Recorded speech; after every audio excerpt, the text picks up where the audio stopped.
primera ley de la termodinámica.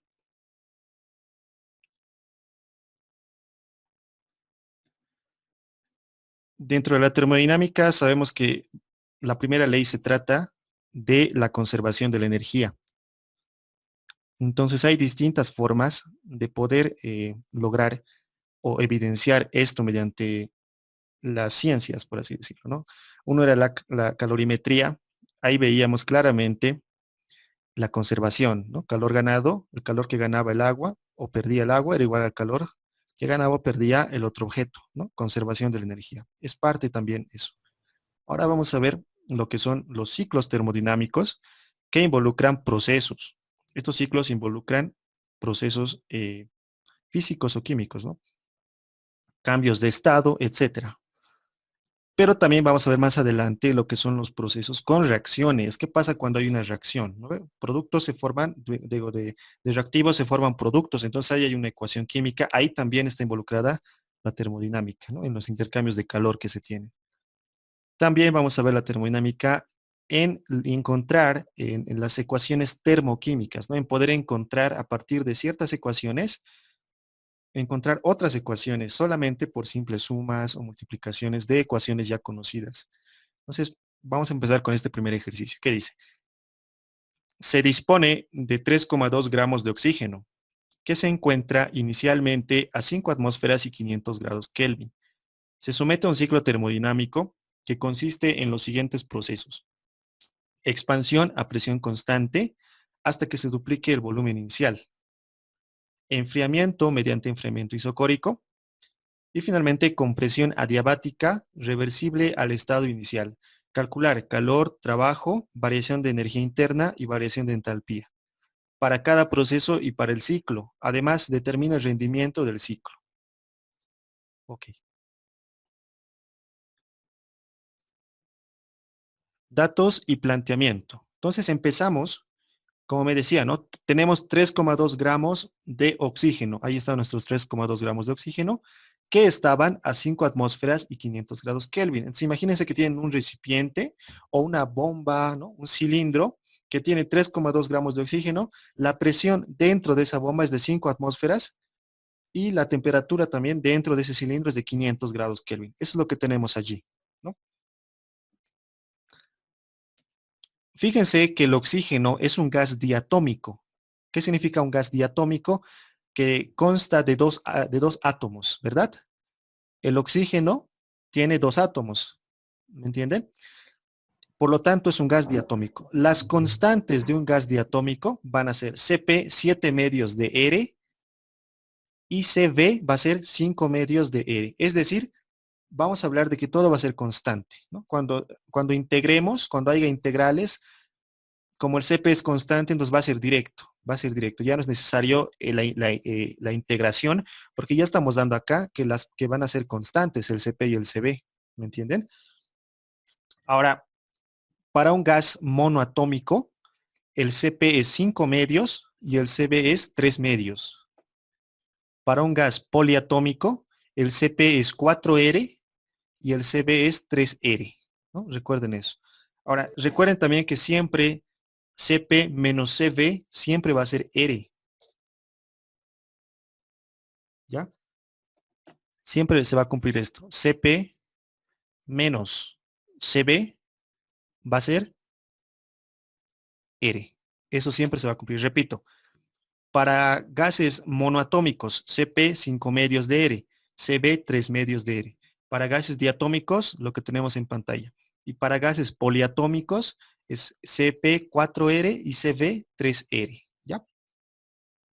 Muy bien, una vez que ya tenemos esto claro, y ya sabemos que nuestro gas oxígeno es diatómico, vamos a ver qué procesos nos da, ¿no? El primer proceso que nos dice es expansión. ¿Recuerdan? Nos dicen que el primer proceso que va a sufrir nuestro gas es expansión a presión constante. Entonces se va a expandir nuestro gas, pero manteniendo la presión constante. Llegando, me decía en el ejercicio, que el volumen va a ser el doble del volumen inicial. Es decir, el volumen 2 va a ser 2 veces el volumen 1. Ese es el primer proceso. Segundo proceso me dice enfriamiento, ¿no? Enfriamiento a volumen constante. Esa es la condición que me da. Vamos a enfriar nuestro gas, pero manteniendo el volumen constante. Y el último proceso, compresión, vamos a comprimir el gas, pero adiabáticamente, ¿sí? Al estado inicial. ¿Qué significa adiabático? Significa un proceso en el que no hay intercambio de calor. ¿Listo? Es un proceso adiabático. ¿Cuánto es el intercambio de calor? Cero. Eso es lo principal del proceso adiabático. Entonces nos pide calcular el calor, el trabajo, la variación de entalpía y la variación de energía interna para cada proceso por separado y para el ciclo. Además, hallar el rendimiento del ciclo. ¿Cuál vendría a ser la solución? Bueno, para plantear la solución, lo primero que tenemos que hacer es encontrar todas las variables de estado de cada estado. ¿Sí? Recuerden que hay tres procesos, entonces hay un estado 1, un estado 2 y un estado 3. Para cada estado tenemos que encontrar las variables de estado. ¿Cuáles son las variables de estado? Presión, temperatura, volumen. ¿Listo? Entonces empezamos con el estado 1. Recuerden, el estado gaseoso, el estado número 1, es una fotografía, ¿no ve? Del momento. Es como si yo les dijera, ¿cuál es su estado actual de ustedes? Bueno, yo estoy acá, estoy sentado, estoy hablando, digamos, ese sería mi estado inicial, ¿me entienden? El estado inicial del gas es presión 5 atmósferas, temperatura 500 y un volumen 1 que no conocemos todavía. Lo sometemos a un proceso A. Recuerdan que el proceso A me decía a presión constante. ¿Eso qué significa? Proceso isobárico o proceso a presión constante. Y llegamos al estado número 2. Este estado número 2, como esa presión constante, fíjense, la presión es de 5 atmósferas. La temperatura ha cambiado y el volumen me decía que es el volumen igual a 2 veces el volumen inicial. ¿Recuerdan? Aquí ha habido un error. El volumen 2 me decía que es 2 veces el volumen inicial, ¿no? Esa era una condición del problema. Una vez que ya tenemos el estado número 2, vamos a pasar a otro proceso. Recuerdan, el proceso B es un proceso isocórico porque es un proceso a volumen constante. Entonces vamos a realizar ese proceso. Y llegamos a un estado 3. O un estado 3 donde tenemos una presión 3, una temperatura 3, ¿sí? Y un volumen 3 que es igual al volumen 2. ¿Por qué? Porque es un proceso a volumen constante, ¿no? El proceso isocórico. ¿Qué me dice después? Después me dice que hay un proceso adiabático, es decir, al estado inicial, ¿no ves? Del estado 3 al estado 1 vamos a ir mediante un proceso adiabático, ¿no? Proceso adiabático. Listo, eso serían el planteamiento, digamos, de nuestro problemita. ¿Sí? ¿Hay alguna pregunta, chicos? Aunque si esto igual se puede hacer con gráficas, ¿no? Exactamente, se puede hacer con gráficas. De hecho, hay una grafiquita de esto igual. Lo vamos a ver más adelante. ¿Ya? Esto simplemente era para que nos ubiquemos bien, bien. ¿Listo? ¿Hay otra pregunta, chicos?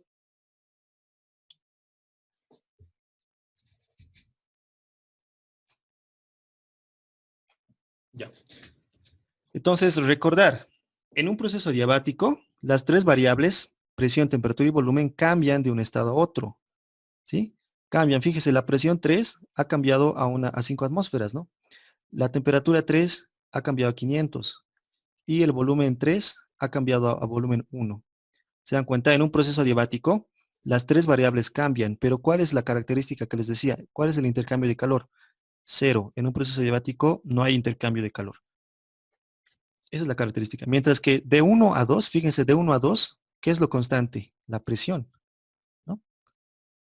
Y de 2 a 3, ¿qué es constante? El volumen, ¿no? Por eso es un proceso isocórico. El volumen 2 es igual al volumen 3, ¿ya? Entonces, todo eso nos sirve para resolver el ejercicio. Recordar también que la cantidad de moles permanece constante porque se trata de un ciclo. Eso no se olviden. Los moles que teníamos en 1 siguen siendo los moles que tenemos en 2 y siguen siendo los moles que tenemos en 3. Es decir, no ha habido fuga, no ha habido nada, ¿no veo? Por lo tanto, eso también es muy importante. En un ciclo los moles son constantes, la masa es constante, ¿no? Bien, entonces continuaremos. Ahora, fíjense, tenemos el estado 1, tenemos que hallar el volumen 1 y eso es lo que vamos a encontrar. En el estado 1, repito, tenemos que hallar este volumen, ¿ya? Y vamos a encontrar eso. ¿Cómo sería eso entonces? El estado 1. manejamos la ecuación de gas ideal. ¿Por qué? Porque de ahí partimos. En el estado 1, ¿cuál es la ecuación que está gobernando al gas? La ecuación de gas ideal. O el modelo es el que vamos a manejar, ¿no? Presión por volumen es igual a nRT. Manejamos eso también. De ahí podemos despejar el número de moles, ¿no ve? No, perdón, antes de ingresar allí, encontraremos el número de moles. ¿A qué es igual el número de moles? Masa sobre peso molecular. ¿Cuál era la masa del oxígeno?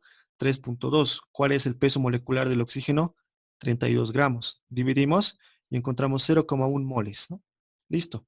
Si nos damos cuenta, ya tenemos moles, tenemos la constante R, la temperatura tenemos y la presión. Entonces podemos despejar el volumen. Despejamos el volumen, ¿sí? Chao mol, se va mol con mol, atmósfera con atmósfera, Kelvin con Kelvin. Y me queda el volumen, ¿no? Encontramos el volumen de 0.82 litros. Recuerdan que nuestra temperatura es de 500, nuestra presión era de 5 atmósferas, ¿no ven? Eso es condición del ejercicio. Bueno, ya hemos encontrado el volumen 1. Perfecto. Ya podemos, ya tenemos todas las variables del estado 1, ¿de acuerdo? Vamos al estado 2 entonces, pero volveremos un ratito al estado 2 porque tenemos que ver acá. Fíjense, en el estado 2, ¿qué variables nos faltan?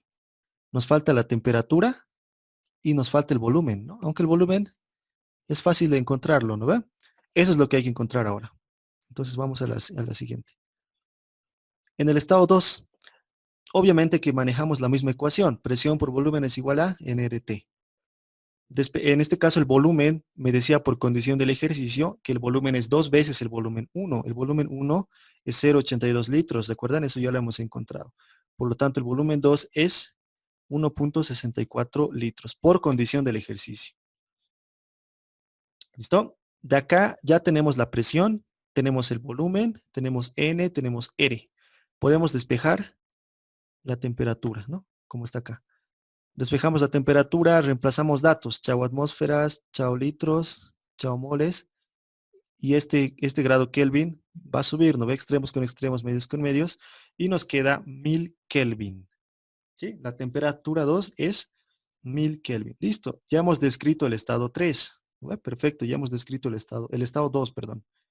Ahora el estado 3. Para el estado 3 no tenemos nada, o supuestamente no tenemos nada. No tenemos presión, no tenemos temperatura.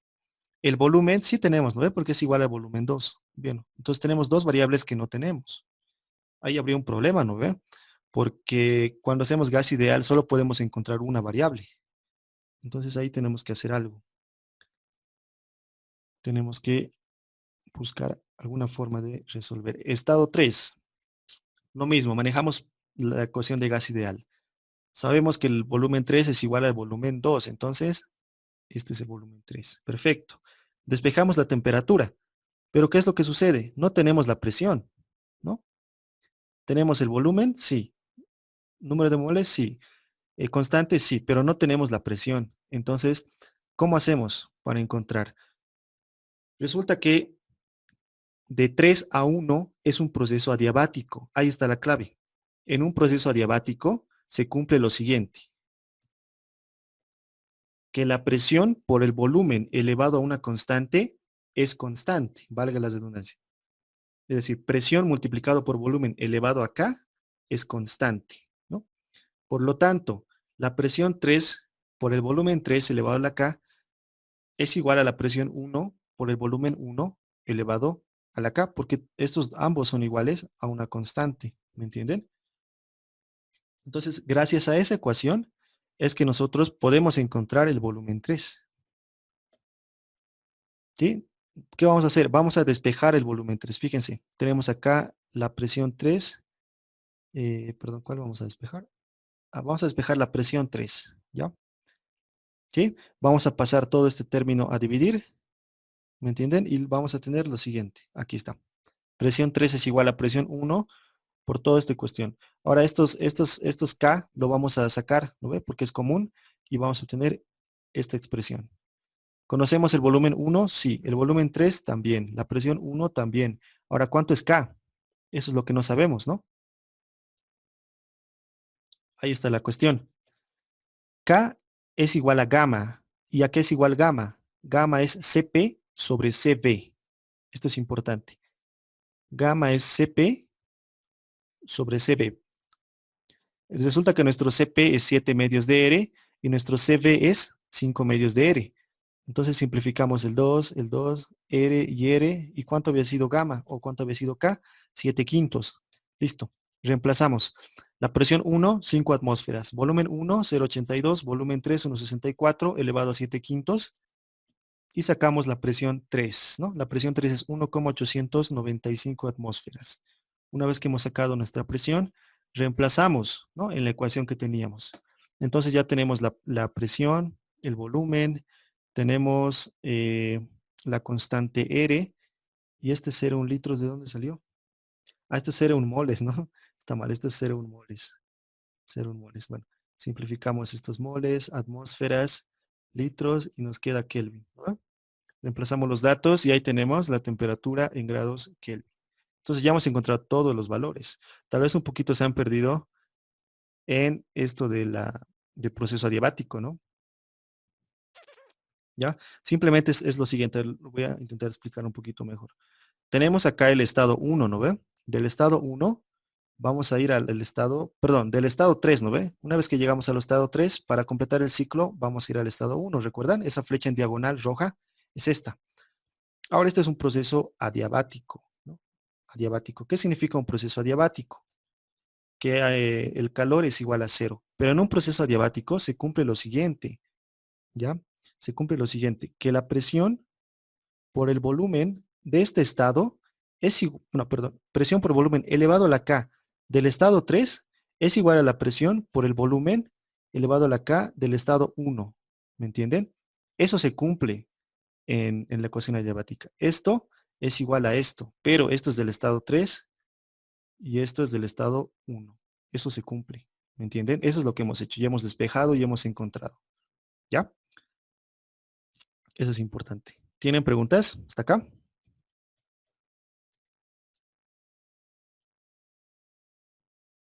Sí, aparte de usar la ecuación de estado, también podemos usar las ecuaciones de los gases ideales, Las ecuaciones de gases ideales, ¿como cuál? ¿Como cuál? como de Gay-Lussac, de Ah, ya, ya. Euler, digamos. Sí, de hecho, todo parte de la ecuación de estado, pues. Presión por volumen, ¿no ve? Es igual a nRT. Todo parte de acá. Boyle, Gay-Lussac y el otro era Charles, si no me equivoco. Todos parten de acá. ¿Qué pasa? Si la temperatura es constante, entonces todo esto es constante, ¿no ve? Ahí está. ¿Cómo se llama esto? Boyle, si no me equivoco. ¿No ve? ¿Se, se- se dan cuenta? Todo parte de la ecuación de gas ideal. Por eso, olvídense de Gay-Lussac, Boyle y Charles, porque todo está dentro de la ecuación de gas ideal. ¿Ya? Todo parte de ahí. Entonces, es básicamente hacer lo mismo. ¿Ya? Solamente tienen que saber gas ideal. ¿Listo? Bueno, ahora el resumen de esto, siempre lo van a poner todo lo que hemos encontrado, presión, temperatura, volumen, en una tablita. ¿Ya? Se hacen una tablita. Estado 1, estado 2, estado 3, presión, temperatura y volumen. Ahí tienen su tablita. Entonces, del estado 1 ya tienen su presión, temperatura, volumen. Estado 2, presión, temperatura, volumen. Estado 3, presión, temperatura y volumen. Aquí tenemos el grafiquito, ¿no? Este grafiquito a veces entra como pregunta, ¿no ve? Y dice, saquen de allí todas las variables. En este caso nosotros estamos graficando. Entonces, fíjense, tenemos el estado 1. Fíjense, este es un gráfico de 2, ¿no? En el eje de las Y tenemos presión en atmósferas, ¿no? Y en el eje de las X tenemos volumen en litros. Aquí tenemos una escala media rara porque lo he acondicionado a otro gráfico. Por eso está medio rara esta escala, pero está más o menos entendible, ¿no ve? El estado 1, fíjense, el estado 1 tiene aproximadamente 5 atmósferas de presión y un volumen de, ¿cuánto es su volumen? 0,82 litros, ¿no ve? ¿Se dan cuenta? Estado 1. Fíjense en su tablita, comparen. 5 atmósferas, 0,82 litros. Muy bien. La temperatura, fíjense, esa isoterma que está bajando, esa línea ploma se llama isoterma. Esa isoterma tiene una temperatura 1 de 500. Fíjense que esa isoterma pasa por nuestro estado. Por lo tanto, la temperatura de nuestro estado es 500, ¿no ve? Son isotermas esas. Después, ¿qué más? Ese sería nuestro estado 1. Vamos al estado 2. Fíjense que de 1 a 2 es una línea horizontal. ¿Por qué? Porque no varía la presión. Decíamos presión constante, ¿no ve? De 1 a 2 es una línea recta de 5 atmósferas. Entonces llegamos a el punto 2, ¿no? En el punto 2, nuestra presión sigue siendo de 5 atmósferas, pero nuestro volumen ha cambiado. ¿Cuánto será nuestro volumen? El doble del otro, ¿no ve? 1.64 litros, más o menos, ¿no? Más o menos. ¿No ve? Y fíjense la temperatura, fíjense esta isoterma. Esta isoterma de esa línea ploma es una isoterma de 1000, ¿no ve? Entonces, eso me dice que ese estado está a la temperatura de 1000 grados Kelvin. ¿Ya? Y finalmente, del estado 2 al estado 3, vamos a ir en un proceso a volumen constante. Fíjense esa línea azul. Fíjense que no varía el volumen, ¿no ve? Sigue siendo el mismo volumen. No hay una variación. Por eso es un proceso isocórico. Por eso, cuando ya llegamos al estado 3, el volumen sigue siendo el volumen 2, es lo mismo, ¿no ve? Proceso isocórico. El volumen es 1.64, pero la presión ha bajado. ¿Cuánto es la presión del estado 3? Fíjense en la tablita, 1.89. Más o menos se asemeja, ¿no ve? Presión del estado 3, aquí está, 1.89. Porque aquí estaría 1 y ahí sería 1.89 aproximadamente. ¿Me entienden? Ahí están los tres estados. Y el último proceso, ir del estado 3 al estado 1. Fíjense que es una curva, no es una recta, ¿no? Es una curva. Así se dibujan los procesos adiabáticos. Esa línea roja es un proceso adiabático. No es una isoterma, no confundir. Las isotermas son las plomitas de allí, pero esta roja es un proceso adiabático. Fíjense que del estado 3 al estado 1, todo ha cambiado. ¿No ven? No hay nada que se ha mantenido constante. Típico de proceso adiabático. A ver, podríamos ver acá, si es que no es hacer mucho barullo aquí dentro de esta tablita. ¿Recuerdan a qué es igual el trabajo? El trabajo es el área bajo la curva, ¿no ve? ¿Han escuchado eso? El trabajo es el área bajo la curva. Entonces, el trabajo de la línea roja sería todo esto. ¿Sí o no? Ese sería el trabajo que se hace en el proceso. Pero no es el trabajo que se hace, sino es el trabajo que pierde, porque estamos yendo de derecha a izquierda. Fíjense el sentido de la flecha. Estamos yendo en sentido contrario. Entonces, es el trabajo que se pierde. Pero, ¿cuál es el trabajo ganado? Ahí, se me fue. ¿Cuál es el trabajo ganado? El trabajo ganado es todo lo azul, todo lo celeste. La línea bajo la curva, perdón, el área bajo la curva verde. Todo esto es el trabajo ganado. Y esto también incluye, pues, pero ahí se eliminan esos dos, ¿se dan cuenta? ¿Cuál es el trabajo neto? Todo lo que estoy marcando ahorita de celeste puro, ese es el trabajo neto. Entonces, la línea roja te da un trabajo negativo, el trabajo amarillo, porque está yendo en sentido contrario. La línea verde, todo lo que está debajo de la línea verde, por eso es el área bajo la curva, ¿no ve? Todo el área debajo de la curva verde se solapa, ¿no ve? Con la amarilla, pero nos sobra una celeste, un área celeste. Ese es el trabajo neto de nuestro ciclo termodinámico. Ese trabajo neto es energía, ¿no? Que podemos usar para cualquier cosa. Ese es el trabajo neto. Ahora, la línea bajo la curva azul, ¿existe área bajo la curva azul?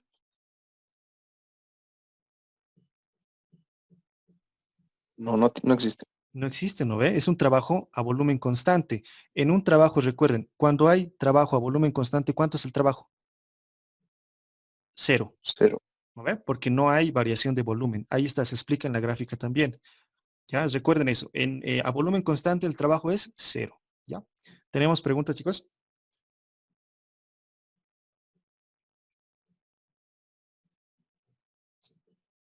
Ok.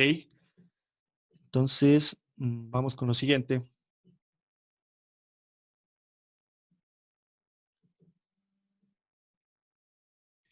Un momentito, denme unos minutitos, estoy recibiendo una llamada.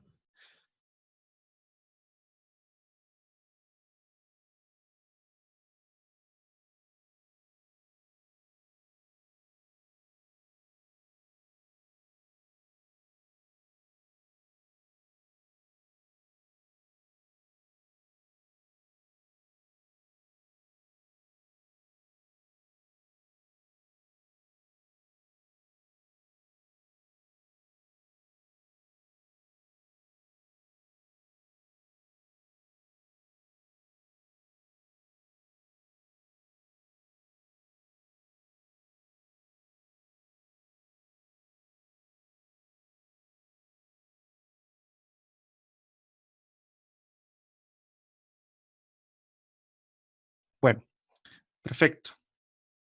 Entonces, como les decía, ese trabajo es el trabajo neto y eso es lo que vamos a encontrar ahora. Primero vamos a encontrar todos los trabajos, todos los calores, todas las variaciones y al final vamos a encontrar el trabajo neto. ¿Ya? Entonces continuaremos. Ahora sí, vamos a encontrar calor, trabajo, delta H, delta U, para cada proceso. Recordemos que tenemos 3 procesos, entonces para los 3. El proceso A es desde 1 hasta 2, ¿no ve? Entonces, ¿a qué es igual la variación de entalpía? Ese delta H es variación de entalpía, es igual a NCP delta T. Recuerdan que hemos dicho en la clase anterior que, me queda 10 minutos, voy a acabar esto. Recuerdan que hemos dicho en la clase anterior que el delta H es igual a N, la integral, ¿no ve? De CP delta T, ¿recuerdan eso? Pero, ¿qué pasa si nuestro CP es constante? Si nuestro CP es constante, sale de la integral, ¿no ve? ¿Y qué hay que integrar? Integral de t, ¿cuánto es integral de t? Simplemente es t, ¿no ve? Evaluamos desde t1 hasta t2 y simplemente todo esto me da un delta t. Entonces aquí ya está integrado, ¿me entienden? Eso quiero que me capten. Ya está integrado, ¿ya? Porque CP es constante. Bueno, reemplazamos datos. Delta H, NCP delta T. ¿Cuánto es N? 0,1 moles. ¿Cuánto es el CP? 7 medios de R. ¿Qué R vamos a utilizar? Vamos a utilizar, ya no veo mi mouse, Joules Kelvin Mol. Ese es el R que vamos a utilizar. ¿Listo? En Joules vamos a utilizar. ¿Cuál es el delta T? ¿Cuál es el estado final? Recuerden que llegamos a 1000 y partimos de 500. Ese es el delta T. ¿No ve? T2 menos T1, delta T. ¿Ya? Hacemos el cálculo y nos da delta H igual a 1454,96 joules. Perfecto. Ese ya sería nuestro delta H. ¿A qué es igual delta U? Es casi lo mismo. Delta U, lo único que cambia en delta U es la constante. Aquí utilizamos CV. ¿Ven? CV. NCV delta T. 0,1 moles, 5 medios, ya es CV. Ahí no se tiene que equivocar. 5 medios de R y lo mismo, ¿no ve? T2 menos T1. Listo. Encontramos el delta U. 1039,25 joules. Así de manera directa. ¿Sí? 1039,25 joules. Después, ¿a qué es igual el trabajo? Esto nunca se olviden. El trabajo es igual a la integral presión por la diferencial de volumen. Es decir, la integral es, perdón, el trabajo es igual a la integral de la presión por la diferencial de volumen. El área bajo la curva, ¿recuerdan? La integral es el área bajo la curva. ¿Recuerdan? La presión está en el eje Y, el volumen está en el eje X, así como si fuera Y versus X, ¿no ve? La integral es el área bajo la curva, ese es el trabajo en este caso.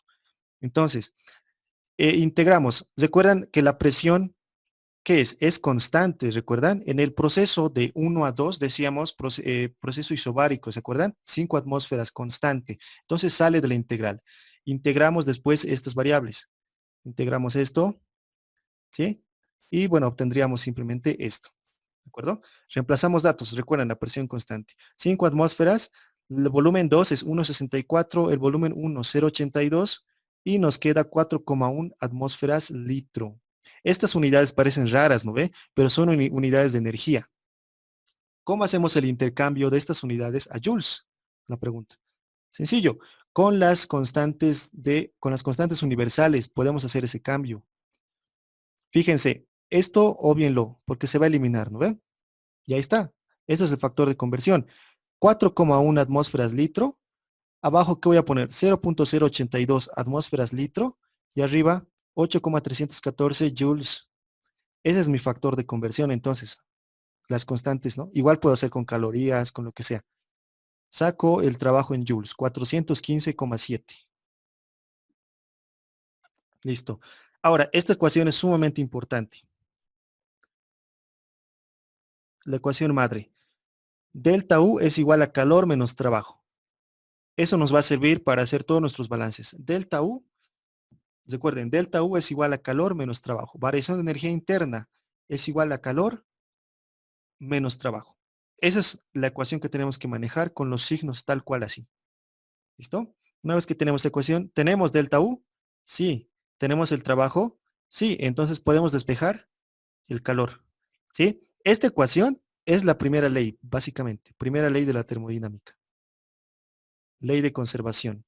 Aquí te dice, toda variación de energía, una parte se puede ir en calor o trabajo. ¿Me entienden? Toda variación de energía, una parte se va a ir en calor y una en trabajo. Primera ley de la termodinámica es esa ecuación. Como les decía, despejamos el calor. Calor va a ser igual a delta U más trabajo. Entonces, el delta U ya hemos encontrado, ¿no ve? Era 1039,25. Trabajo, 415,7. Reemplazamos y encontramos el calor. Listo, ya hemos encontrado todas las variables, o todos esos, perdón, esas variables de energía para nuestro proceso 1. Para el proceso B, ¿cómo sería? A ver, ¿tenemos preguntas hasta aquí, chicos?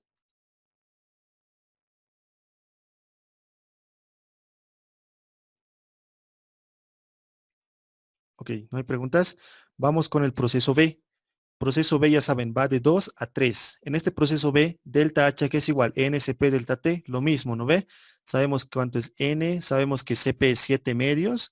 Lo que variaría es el delta T, porque vamos a ir de T3 menos T2, ¿no ve? Partimos desde 1000 y llegamos hasta 378. Enfriamiento isocórico, ¿se acuerdan? Ese es de 2 a 3. Muy bien, sacamos delta H.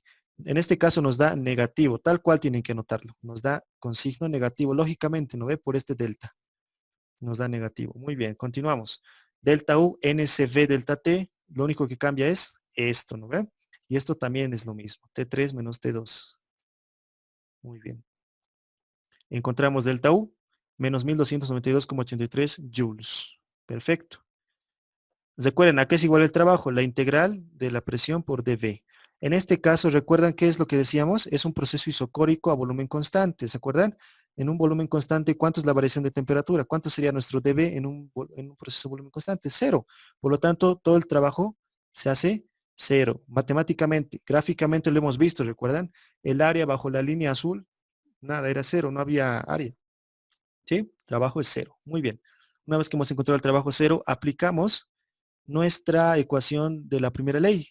Delta U es igual a calor menos trabajo. ¿Tenemos delta U? Sí. ¿Tenemos trabajo? Sí. Podemos despejar el calor. El calor resulta que es igual a delta U. ¿Estamos de acuerdo? Porque el trabajo es cero.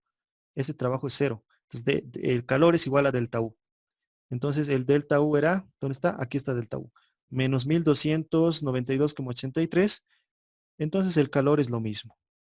Listo, ya hemos encontrado para el proceso de 2 a 3. Para el proceso de 3 a 1, para el proceso de 3 a 1, lo mismo, ¿no ve? N es, delta H es NCP delta T. N conocemos esto, la variación de temperaturas. Vamos a llegar a la temperatura final, que va a ser la temperatura 1, y partimos de la temperatura 3. Recuerden que estamos yendo desde 3 a 1, ¿no ve? Desde 3 a 1. Por lo tanto, ¿cuál es la temperatura final? Es 1, y la inicial es 3. ¿No? Entonces la temperatura final es 500 y la inicial es 378. T1 menos T3. El delta H me da 355,01. Delta U, lo mismo. ¿Qué es lo único que cambia? El CB. ¿Ve? Aquí lo mismo. El delta es lo mismo. Hallamos delta U. Muy bien. Perfecto. ¿A qué es igual el delta U? Ya saben, la ecuación, la primera ley de la termodinámica. Recuerden, proceso adiabático. Proceso adiabático. ¿Cuánto es el calor? Cero. No hay intercambio de calor en un proceso adiabático. Ahí está, ¿no? Calor es cero. Delta U, por lo tanto, si el calor es cero, si todo esto es cero, ¿a qué es igual delta U? Delta U es igual a menos el trabajo, ¿no? ¿Y a qué es igual el trabajo? Menos delta U, ¿no? Despejando. El trabajo es menos delta U, porque ya conocemos delta U. Por lo tanto, el trabajo es menos 253,58 joules. Ya hemos encontrado todas las variables termodinámicas. Todo eso lo tienen que poner en una tablita. El proceso de 1 a 2, de 2 a 3 y de 3 a 1, fíjense, para cada proceso tengo delta U, delta H, trabajo y calor, ¿no? Para el proceso de 1 a 2 tenemos el delta H, bueno, estoy repitiendo. Para el ciclo, fíjense, ¿cuál es la clave de todo esto? Debe cumplirse lo siguiente. Si han hecho bien todo, el ciclo debe ser cero. El delta H del ciclo debe ser cero. El delta U del ciclo debe ser cero. Y el calor neto tiene que ser igual al trabajo neto. ¿Ya? Ok, entonces, como les decía, tenemos delta H, delta U, W y calor para cada proceso, ¿no? Para cada proceso. Ahora, ¿cuál es la prueba de fuego aquí? Es que el delta H de todo el ciclo, si ustedes suman los tres delta H de acá, suman este delta H, este y este, ¿cuánto les tiene que dar? Cero o muy próximo a cero, pueden equivocarse en decimales, ¿no? Y en el caso de delta U, igual, lo mismo, todo esto, con todo esto, tiene que darte cero. Por eso son funciones de estado, ¿no? Es como si dijéramos, yo estoy en este punto. Imagínense que yo digo, yo estoy en este punto en este momento, ¿no? ¿Ya? Entonces, voy a subir una montaña, ¿no? Digamos que aquí la presión es una atmósfera. Voy a subir una montaña, llego hasta La Paz. La presión aquí, ¿cuánto es? En La Paz, 495. Luego vuelvo a bajar, digamos que estoy en otro lugar. La presión aquí ya es 300. Luego voy por todo, hago todos unos viajes, pero vuelvo al estado inicial. ¿Me entienden? Es lo que estamos haciendo. Estamos haciendo toda una serie estamos yendo por un camino, pero volvemos al estado inicial. Por lo tanto, el delta, digamos que el delta de altura, ¿cuánto tiene que ser? Cero, porque hemos subido 100 metros, hemos subido 50 metros, después hemos bajado otros 100 metros, ¿me entienden? Y hemos vuelto a bajar 50, ¿no ve? Por lo tanto, ¿cuánto es la variación de altura? Cuidado que se confundan. Este H es altura, ¿no? A lo voy a poner. ¿Cuál sería esa variación de altura? Cero, ¿me entienden? De eso se trata, ¿me entienden? Suben 100 metros, suben otros 100 metros, bajan otros 100 metros, vuelven a su estado inicial. Por lo tanto, ¿cuál es el delta de altura? Cero. Lo mismo para delta H y delta U. Estamos regresando al mismo estado. ¿Ya? Por lo tanto, tiene sentido eso. Delta U y delta H tienen que ser cero. ¿Ya? Espero que se haya entendido esa analogía. Ahora, ¿qué va a pasar con el trabajo? ¿Qué va a pasar con el trabajo?